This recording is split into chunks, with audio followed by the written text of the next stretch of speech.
গরমকে কুল করার সবচেয়ে মিষ্টি উপায় ডাবের পুডিং। আর ডাবের পুডিং মানেই ঠান্ডা ঠান্ডা রিফ্রেশমেন্ট, গরমের সেরা সঙ্গী, যার প্রতিটা চামচে ডাবের প্রাকৃতিক ফ্লেভার খুঁজে পাওয়া যায়। আমার ছোট ক্যামেরাম্যান বায়না ধরেছে ডাবের পুডিং খাবে, আর তার আবদারকে আমি ফেলতে পারি? একদমই না। এখানে আমি বড় বড় দুইটা ডাব নিয়ে নিলাম। অবশ্যই শাঁসওয়ালা ডাব হতে হবে। চেষ্টা করেও যতই ইচ্ছে পূরণ করি না কেন, কিন্তু তবুও আমার পিচ্চি ক্যামেরাম্যান কথা শুনে না। যাই হোক, ডাব দুইটা এখানে কেটে পানিটা বের করে নিব, কারণ এই পানিটাই আজ আমাদের কাজে লাগবে। কিন্তু শেষমেশ করতে না পেরে আম্মুর কাছে দিয়ে দিলাম। আর সবাই সব কাজ করতে পারে না, কিন্তু চেষ্টা করাটাই সবচেয়ে বড় ব্যাপার। ডাব দুইটার ভিতরে ছিল মোটা মোটা শ্বাসের লেয়ার, আর পানিও ছিল বেশ অনেকটা। ডাবের শ্বাসগুলো আমি লম্বা লম্বা করে কেটে নিছি।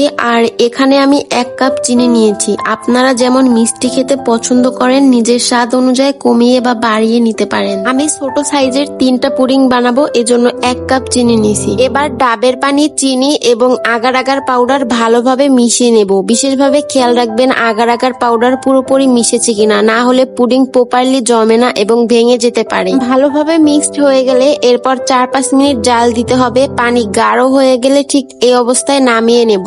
এখন আমি এই গাঢ় ডাবের পানিটা প্রায় 1-2 মিনিটের মতন রেখে দিব।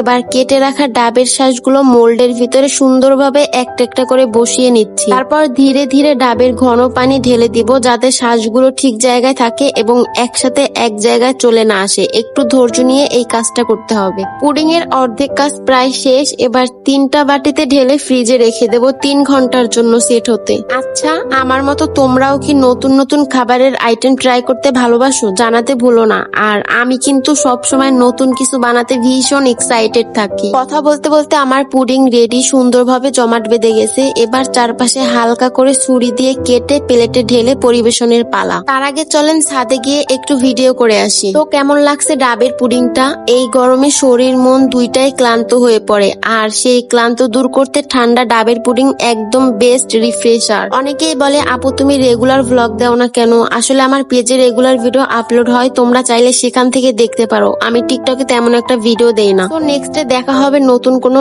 এক্সপেরিমেন্টের সঙ্গে। ততক্ষণে সবাই ভালো থাকো, টাটা।